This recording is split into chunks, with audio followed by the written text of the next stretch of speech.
let's try and describe what's the ideal client journey when selling your property. But it will be ideal from our perspective, what we prefer.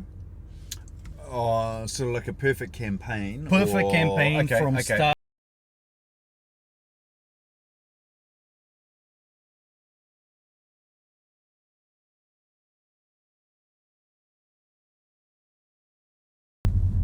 Hi everyone, Hey everybody. welcome to episode 26 of Property Jabs with Vess and Wayne. We made it to episode 26. Not sure who is the 26th American president, but that's okay.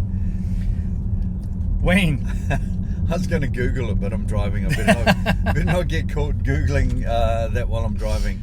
Yeah. What's happening, Wayne, this weekend? We've got general election. Yeah. So, Have you voted? no, I haven't yet. Have you voted? Yes, of course. Have you? Yeah, I did that, I think, on Tuesday at the local library. I sort of feel that you have to vote on the Saturday, but I better get it done. It's only tomorrow. I think you better get it done. I better get it done Anything today, could happen. otherwise I'm going to... Anything could Yeah, happen. and they need my tick to make So- the change. Yeah, please. Yep, please absolutely. go. Everyone, please go and vote. Probably you're gonna see that after the election, but we need to make sure that we encourage everyone to do it. The topic today. Mm-hmm. What I wanted to do is, because we can have fun and banter a little bit, but the idea is to make sure we add value to people who are watching us. Absolutely. Yeah. Because fun and banter is only for us. Yes. Everybody else thinks they're just silly. Yeah. And we actually have probably 300 to 400 people watching the episodes on YouTube, Really? which is, I didn't expect to Is have this family at home? 400. That's more like your side of families. Yes, probably. Yeah, it is actually. Yeah. So today, what I wanted to have a discussion is, let's try and describe what's the ideal client journey when selling your property. But it will be ideal from our perspective, what we prefer. Sort of like a perfect campaign. Perfect campaign from start till end. Sometimes Yep. ideal client journey. You decide to sell, someone comes and give you $1 million more than you expected. Sold, right? In 2 minutes. Yep. This is not how things usually go. So it's from our perspective the perfect campaign from start to finish. Interesting. Okay, Yeah. cool. Yeah. And I think everything starts with a client having a problem, right? Mm-hmm. Usually it's Something to solve, eh? Yes. There's a change that needs to happen. change in circumstances, Yep. moving to Australia, moving to a different This is tied in with the elections again. moving to a different school zone, Yep. separation, deceased estate, all these different things that make people think about selling. So we have that thing. So this is where everything starts. So what if it starts there? Why don't we add in at that point also that at that stage you've got a trusted real estate agent that over a period of time you've developed a relationship with. Okay. Yeah. Who you understand. Yeah. And who you've maybe watched. And Yeah. Look, you haven't had to use them, but you know that I'll pick up the phone and it's so and so. Like we do that with lawyers, don't we? Yes. I know who I would use. Yeah. Even though I don't need them today. Yes. Yep. Yeah. Okay. So you have that trusted real estate agent. Would you interview someone else also? Possibly. Yeah. Yeah, possibly. It's pretty old-fashioned. Get 3 quotes on Yeah. something. I think if you've built the trust and the rapport, well, here's an interesting thing. If the agent likes the client, the agent's going to do a better job. Yeah. If the agent does not like the client, some of them are difficult. They don't. It's harder work Yeah. for both parties, isn't Yeah. it? So maybe over a period of time, find out who you gel with. Okay. Because you've got to be with that person for 6-8 weeks. Yeah, and Yeah. that's a preparation time, then time in market. Yeah. Yeah. Okay. So you find that trusted person, or you have them already. Mm-hmm. So I think next step is probably give them a call, bring them home just to give you a little bit of advice. What's the what's the current market, what the market is doing, Yep. how to prepare the property to show it Advice. at Yep. its best, and any other advice that the agent can help you with, right? Mhm. That's the next Yeah, step. that's a good All right. start. Yep. Okay, Yep. cool. So what will be the next? So the next step will be the time. So you have that trusted advisor, and you have the time before actually going to market. That's the preparation. Okay, and in that, you're trying to get your property to look its very best. Yes. Yep. So that's washing it, washing the outside of the building. Yeah. Painting, gardens, cleaning, Landscaping, yeah. repairs. Absolutely everything inside is cleaning to a very, very high standard. 5-star. Staging, yeah, 5-star. It's got to be the same as a 5-star hotel when you Yeah. walk in for the cleanliness. Staging. Yes. Yeah. 100% staging. Probably also checking with your lawyer if there is something on the title, or are there any legal issues. And your limb, have a look at the limb. Have a See look if at the limb. everybody prior to you signed everything off. Yeah. If you've been there a period of time, that might actually be something that wasn't discovered before. Yeah. If the house is sold recently in the last couple of years, the previous agent or agency should have found that. Yes. Yeah.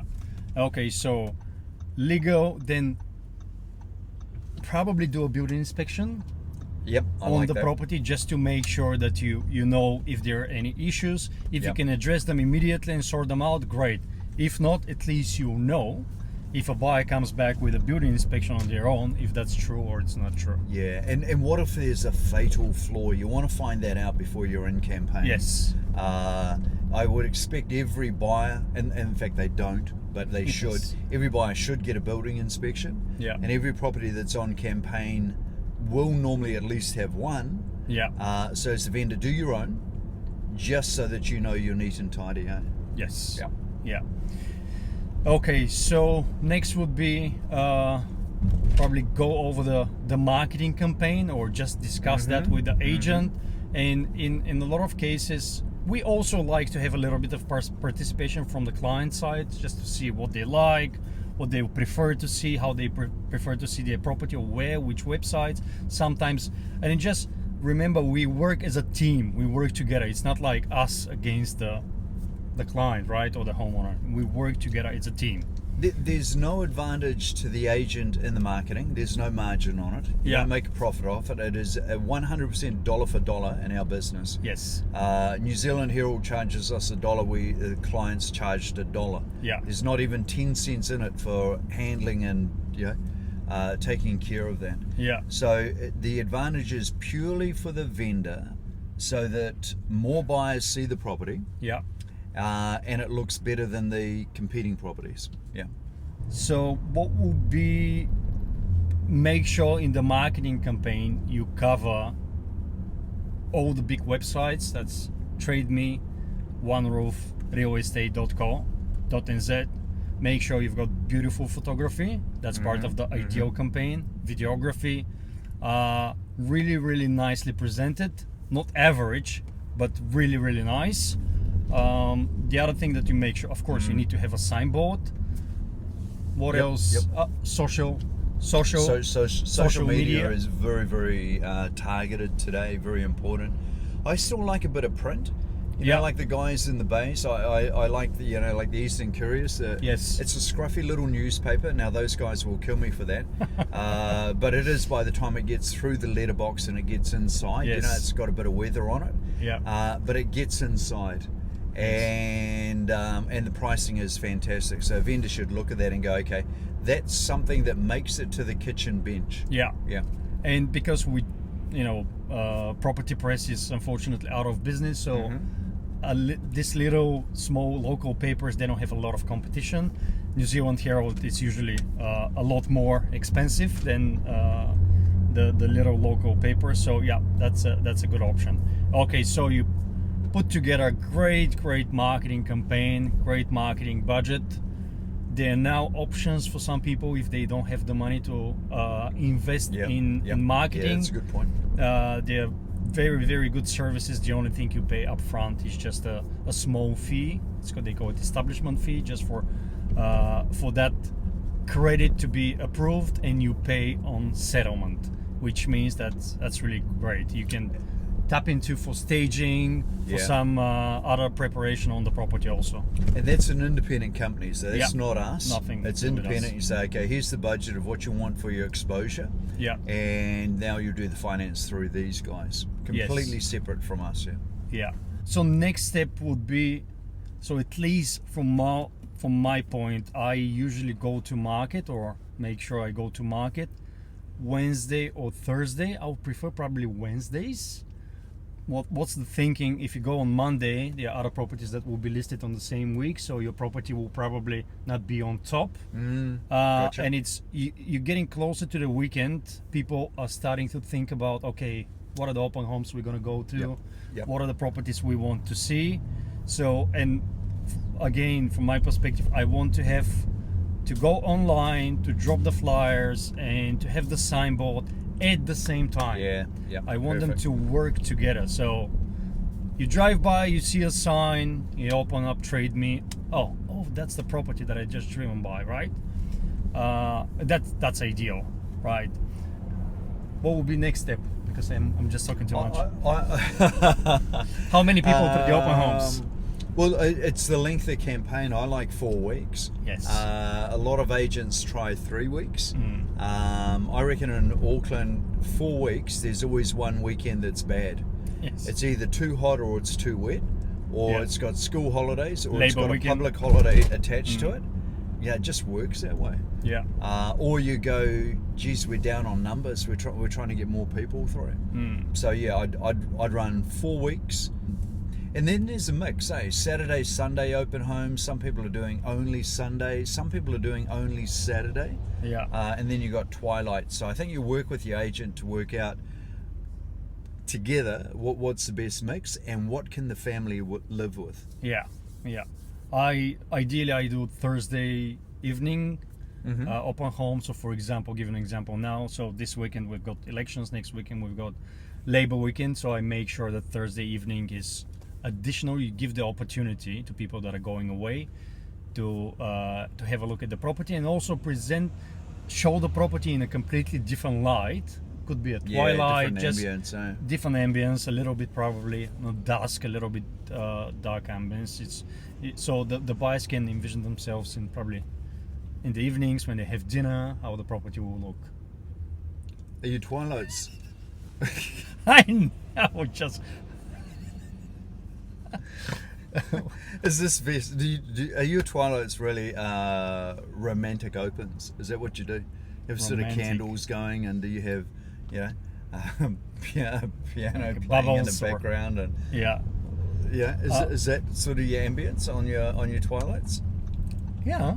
Well, good. Yeah. I think the music is different than the one that I have during the day. What music do you have during the day? During the day, it's a little bit more upbeat. Yep. A little bit more upbeat. Of course, it will depend on the property, but it's a little bit more upbeat. In the evening, you can have more John Legend, or Yep. a little bit more soul, a little bit more. Yep. We got a bit Romantic. of we've had a bit of Neil Diamond going during the day. Okay. That's pretty good. That's Yeah. pretty good. It's got a good feel to it. Yes. And then we've got a bit of Teeks. Do you know The Teeks? Sweet Caroline type of. Yeah, that's boom, boom, boom, boom, boom, boom. And then Teeks. Do you know Teeks? Teeks. Is Teeks one of the 500 watching us? Like Teeks, if you're watching, mate, come to Auckland and sing for us, please. Yeah. Who's Yeah, Teeks? he's a Kiwi guy. Unbelievable voice, just so smooth. Okay. And he's one of those, I don't know who writes his songs. Maybe he writes his own music, but it's good. You know, Okay. normally when somebody goes, "Oh, I wrote this myself," you Yeah. go, "Oh, this is going to be bad." Yeah. Yeah. Yeah. So he wrote his stuff, or somebody did, and it's like, mate, this is stunning. Okay. And then last night, we sort of Neil Diamond wasn't doing it for the twilight, so it was Yeah. a bit of Bob Marley. How's that? Bob Okay. Marley at an open home. Yeah. Yeah. Wow. Now you know you made it. Bob Marley. All right, sorry to distract you there. Yeah.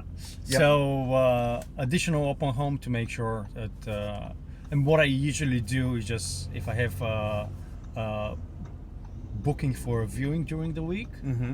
I get in touch with everyone that came through the open home just to invite them for another look. Yeah, fantastic. I'm gonna open up Yep. anyway, so I'll give opportunity to people to view the property again. So what would be ideal for people through the open homes?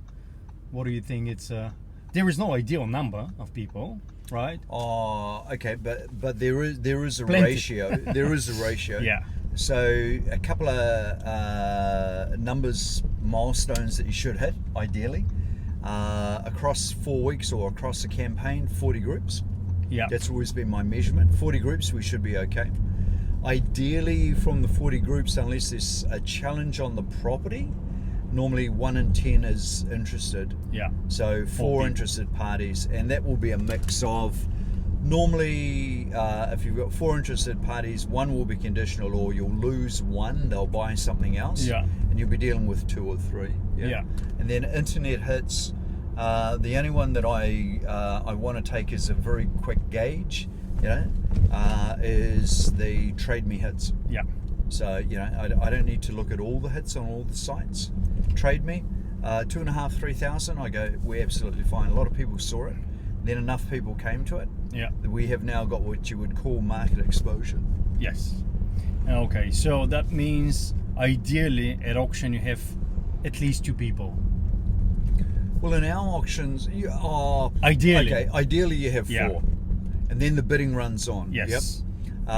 Once enough, but ideally 4. If we've got 1, we're really happy, and Yeah. the job will be done. Yeah. 100%. And that's the difference, isn't it? Because I think some other companies would need a couple to get the Yeah. competition. Yeah. If we've got 1, which we would do a single bidder auction every single week, Yes. I will just pull that bidder off to one side, have a friendly little chat, find out how much they've got, and we'd get a deal done. Yeah. We had the case last week in Mission Bay. Yep. Okay, so ideally it sells under the hammer, sells for more than the vendors were imagining or were even thinking about, and which means that it's a considerable amount more than what they thought of. Again, ideally, right? Ideally, you've got a buyer that it's easy to work with. They pay the deposit immediately, almost immediately, in the next 24 hours. They pay 10% deposit, Yep. not 5. Again, ideally. Yep. And next step is the settlement date is the one that's from the client's, from the homeowner's perspective, Yep. is the one that it's ideal for you to help you move to where you're going without doing any compromises, without costing you more money. And next step will be settlement on time. Yep. No legal issues, no technical issues. The remainder of the sales price is paid on time, and you're ready to go. Pretty easy, eh? Yeah. How many ideal campaigns have you had, you personally? Almost none, because everything's got a twist. Yeah. Everything's got a twist. There is a complexity in it, and I think if you don't find the twist, it's just that you haven't discovered it. Yeah. So if we've made a discovery, then we sort things out as we go. Then you've got delays with weather and delays on preparation. Yeah. Once you're in the market, it should flow really, really well. Yes. You can't guarantee what the market is, and you can't guarantee a price. But I'm adamant, I'm not a fan of CMAs. Legally, you must do one. Appraisals. Appraisals. Legally, you must do one. But it makes no sense to me that the agent trying to get the job is the one doing it. Yeah. It should be an independent party that hasn't got a vested interest in securing a listing. Yes. So it's getting into the market, and then in that first 7-10 days you work out where the market's at. Yeah. If your agent is skilled, no matter what comes up, you're in safe hands and you've got confidence, and the agent just takes you through that. And all these things start flying at us, and we go, oh, okay, that's all right, I've seen that before, Yeah. don't worry. Yeah. Just trust the process, right? Yeah. But it all comes with the trust between the agent and the client. Yes. Because if you don't have that trust, and you actually build your trust on buying the listing because you promise them that you're gonna get a lot of money, more than actually the market is prepared to pay, it's compromised already from the start. Yeah. It's teamwork, you know, like the vendor and the agent are on the same team. Yes. So they've got to be able to work together and support each other, and they both work hard. I was going to say one more thing is that for that thing to be ideal, right, Yes. to flow, we will need, from our perspective, to have a vendor who is committed to make sure the property looks at its best during the campaign, which means it's again clean and tidy, and it's easy to arrange a private viewing. We always say, you know, best will be 24/7. 24/7 is probably a little bit unrealistic, but when you commit it to make sure that you do the best job, I think you can always find time for half an hour to make sure. And that vendor makes it easy for themselves, eh? Yes. You know, like I still hear of vendors that are going, I don't want open homes. They go, mate, it's going to be very hard to sell your property. Real hard, because the buyers will go, well, I won't bother. Yeah. You know, and the opposite is dealing with a client right now. They're fantastic. You know, like they'll be exhausted. They're every day, every leaf is removed, and you know, it's good work. So well done.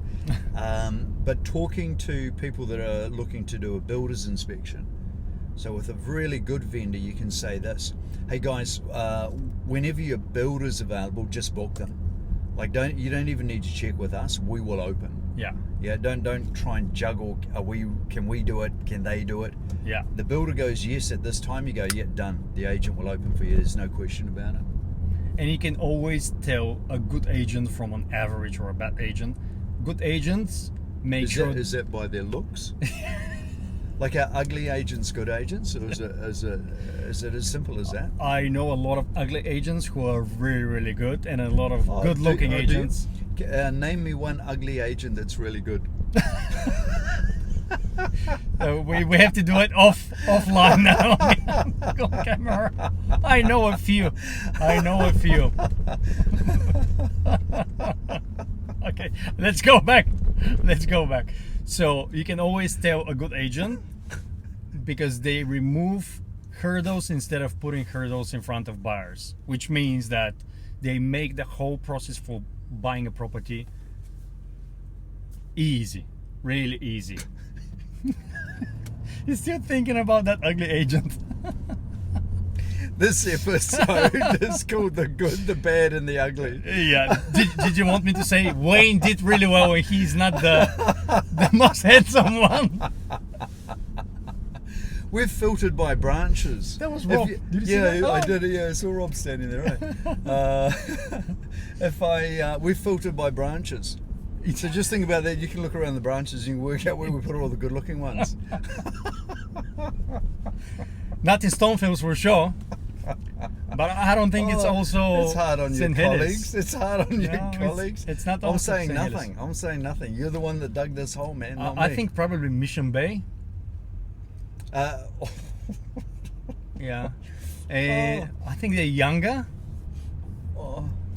This is so funny. They've got the most beautiful office, right? Oh. It was awarded also. Yes, it was. Yep. As the best office in. Got the most beautiful. Yep. Interior. Yep. Right. Yeah. Okay. So the good agents, they remove hurdles. They don't make it harder on you. And the other thing is probably when you're thinking, when you are on the other side, you're selling a property, you're not buying. Think about from a buyer's perspective. If you go and buy a property, what will be the things that will... We should do that next. Like yes. Number 27, we should go, what's the perfect journey for a buyer? Yeah. Which is also... that's a good one. Yeah. It's good for, if you're a seller, to know what's the perfect for the buyer. So you make sure you do that. A lot of sellers become buyers. Yes. Yeah. Probably even at the same time. Yeah. Oh, and probably another part, important part from the ideal journey is you sell and you buy something. You buy what you want at the same time, because that's a lot of stress. Okay, I'm sold now. What I do, and probably you do these things at the same time. Yeah. So you sell well and you buy well also. Yes. Yep. So well done. Anything Anything else smart at the end? I'll just, That wasn't very smart until now. So. Once we go offline, we'll just get the list of those names. What do they say? Look at the link below. Look at that. It's We'll put a some Google links. Drive link with a few photos in from our office. Oh, cool. Well cool. done, mate. We're out of here. Awesome. We're out of here. It's Friday. Is it Friday? It's Friday. It's Friday. It's Friday the 13th. We should have started with that. We shouldn't have done it. We shouldn't have done it. This will be the most watched episode ever because it's Friday the 13th. There we go. Easy. Okay, awesome. And guys, don't forget to like us, subscribe, and you can listen to us if you're driving on Apple Podcasts and on Spotify. Amazing. Awesome. See you, ciao. See ya. See you on number 27. Bye-bye.